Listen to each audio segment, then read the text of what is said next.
Welcome to this video tutorial with Virtual Racing School for the GTE class of the IMSA Sports Car Championship on iRacing. This week we visit Sonoma Raceway in its long configuration, where I'll be looking at a lap driven by Jeremy Bouteloup with the 2017 Ford GT, for which he has driven in default late afternoon weather to match the official series. I'll play the lap in full for you first before then going into further analysis.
Okay, so that was a 1 minute 25.098.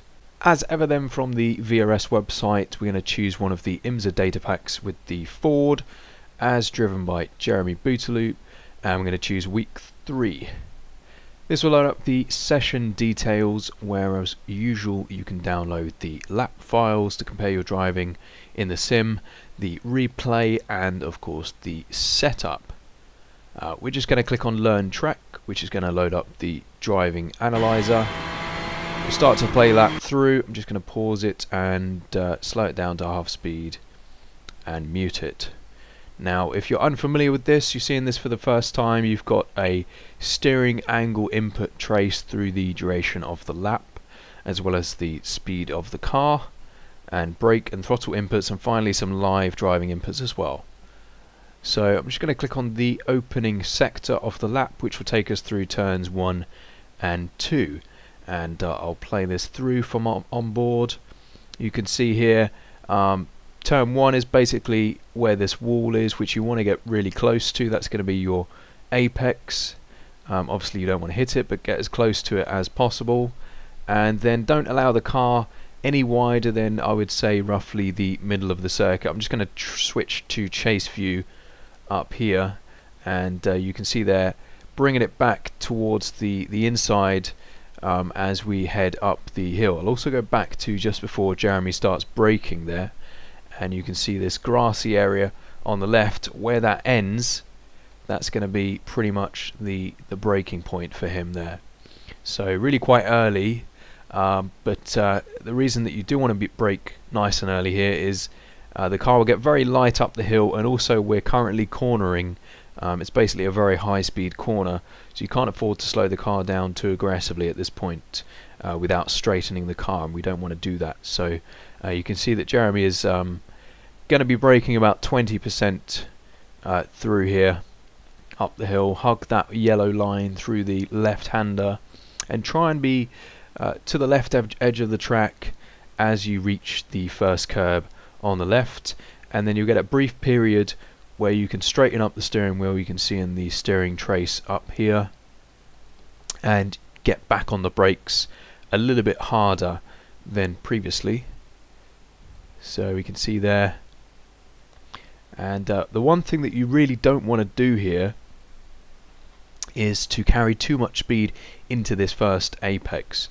So obviously the circuit crests over the top of the hill here, so the car will get very, very light, and also this corner is a little bit off camber as well, so there's really very little grip through here, and you really need to get the car slowed down quite a lot to be able to hug this apex curb. You don't want to use the actual curb, it'll unsettle the car, as will most of the curbs at this circuit. But then through the exit, we're obviously in second gear, so plenty of rear wheel torque, so you can't afford to be too aggressive on the throttle. So we can see here Jeremy is being very deliberate and careful with his application, straightening the wheel up as he reaches full throttle. Even before he reaches full throttle, he's got the wheel really quite straight, and of course using all of the track through the exit, but being aware of the dirt here and avoiding dropping any wheels off after the curb ends. Down the hill again towards turn 3. This is a tricky uphill chicane /S, but you need the car again positioned over to the right hand edge of the circuit. I'll just go to the next sector for this, and in terms of a braking reference, again pretty much turning in whilst you're braking, so you can see here that Jeremy is barely touching the brake pedal, only about 15-10% of brake inputs, but he's sustaining it for some time, and that's to reduce the amount of understeer that he's going to get. So he wants the front tyres to be loaded up, and in terms of a reference, it's going to be pretty much just before the bottom of the hill when you want to start braking. But notice that Jeremy has already turned in a good sort of 25 meters prior to this, and we'll play it through. You want to get nice and close to this curb, but again, don't make contact with it, especially this one. It will really unsettle the car. And don't run too wide either, because you want to position the car reasonably comfortably to the left, so you can carry a decent amount of speed through the next uphill right-hander, which is similar to turn 2 in the sense that at the apex the car is going to be very, very light. And we can see that Jeremy did apply the throttle on the exit of turn 3, the first part of turn 3, before briefly touching the brakes again as he turns in for what is 3A. And again, you've got a nice flat bit of curb prior to where the curb gets very tall and aggressive, so you can run that, but don't attack it too much. And again, the car is very, very light as you crest, so you can see just how patient Jeremy is on the throttle. We're in third gear this time though, and of course the exit here is completely blind, so if you do need a reference, I would suggest the peak of this hill in the distance where my cursor is, and then as soon as you see the curb come into view here, obviously you want to refocus your attention to the exit there, and you can see on the exit that Jeremy does just run a tiny little bit wide onto the gravel there. Gets away with it. He got away with it because he anticipated that would happen just here, where we can see he's just lifting out of the throttle there briefly.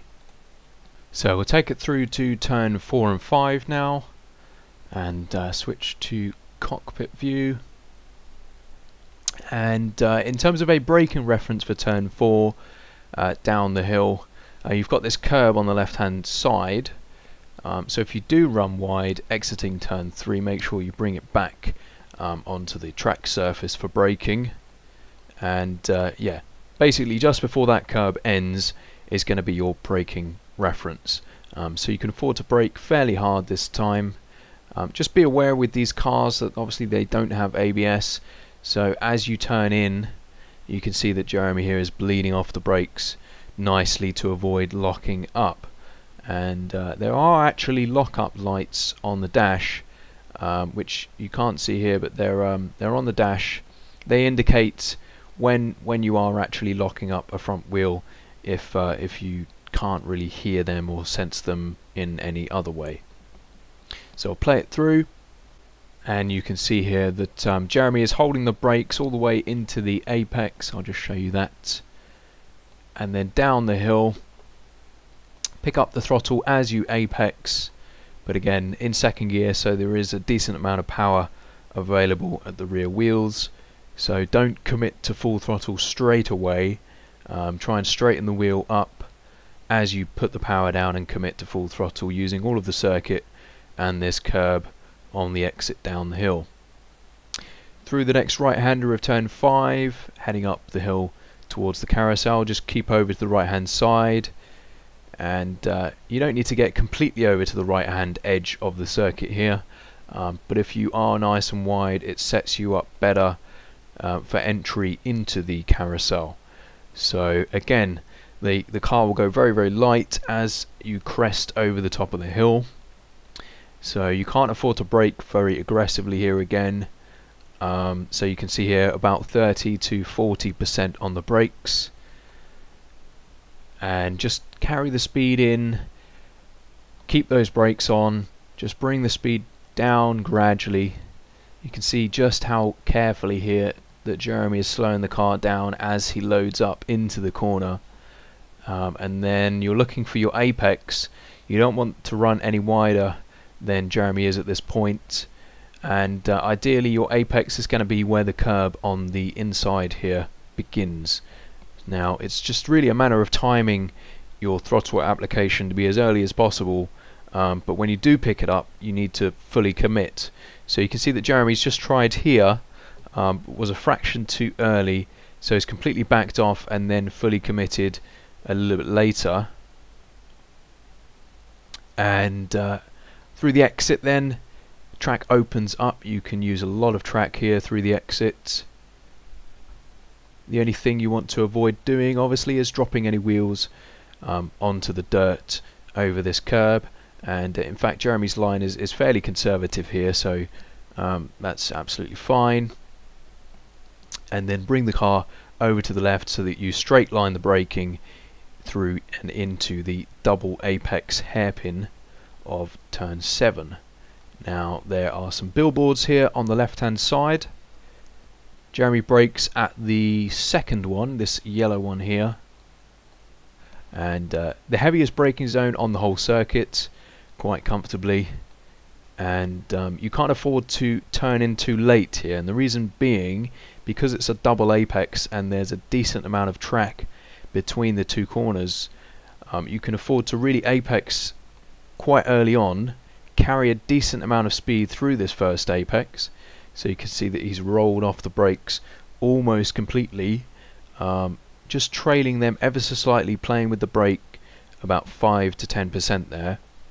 The reason being is he's just trying to reduce the amount of understeer and also slow the car down enough that the car will retighten. So you'll notice we're in between the two apexes here, so he's allowed the car to run out wide. That's what you want to do, because that then sets you up into a stronger position to be able to get a good exit through the second half. And we're also down into first gear as well through here.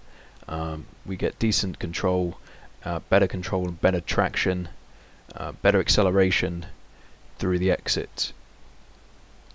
So we can see obviously he's picked up the apex in between these two corners, in between these two curbs. As soon as the car started to retighten, basically that's when you want to be picking up the throttle. And then a little bit of hesitation. I think he's a little bit worried about clipping this second curb, which again you don't want to do. You want to get close to it but don't clip it. Straighten the car up and eventually commit to full throttle using all of the exit track. And then through these S's, just try and straight line them as much as possible. Make sure you clip every apex. We'll go through to turn 8 and just skip forward a little bit and play it through. So you want to get fully over to the left hand side. You can actually use a little bit of this curb here. Just be careful with your throttle. We can see that Jeremy's modulating here. He's picked it up to about 50 or 60%, but hasn't overcommitted. And then he's very, very briefly on the brake before then playing with the throttle through the next right-hander. I suspect the reason he's picked it up early there is because he's just a little bit too tight on entry and doesn't want to collect this curb too aggressively, which he sort of has done, as you can see there, but the car settles quite quickly despite that, and yeah, he actually gets a very nice exit there. And again, the exit is sort of blind when you pick up the throttle, so it's very much about timing. And I guess if you need a reference, you could use this building in the distance here as the reference for this exit curb. You definitely don't want to drop any wheels beyond there.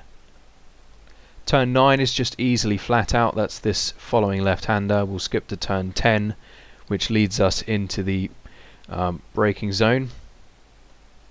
Now you want to use all of this curb on the entry, open up the following right-hander as much as possible, and then braking just as the curb ends there.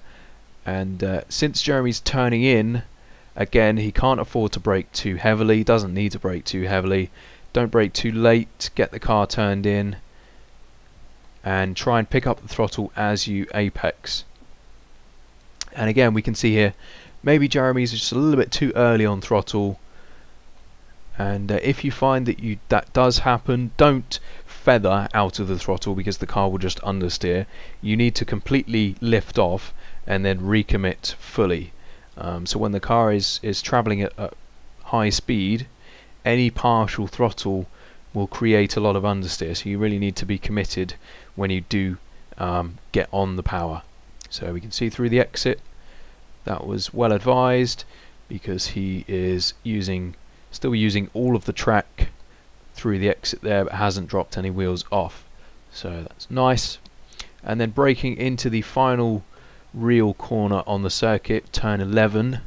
You've got these cones on the left hand side which are going to be the reference for braking. Just before they begin, you want to be hard on the brakes. And again, another corner where you can't afford to turn in too late. The curb is completely flat, or pretty much completely flat. You just need to avoid these tyres. But yeah, it's a very, very long corner. It's I believe 180 degrees. So you can just allow the car to run in with a bit too much speed. Just run wide, and if I switch to chase view, you'll see that he just drifts away from that curb. But the important thing is, and we're down in first gear once again for the best rotation, best engine braking.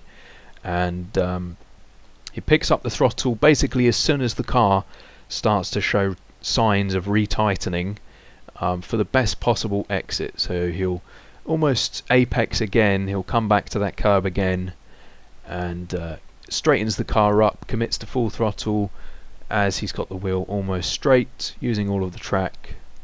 And then turn 12, which this next left-hander is just easily flat out. Again, similar to the first corner on the lap, you just want to hug the inside wall. And then across the line, you want to basically take a wide line to set yourself up for the next lap. You can find all setups, replays and telemetry for your own use and analysis on virtualracingschool.com, where you can also book one-on-one tuition with world champions from the likes of Commander SimSport. Good luck for this week, and feel free to post any questions or comments below. Thanks for watching.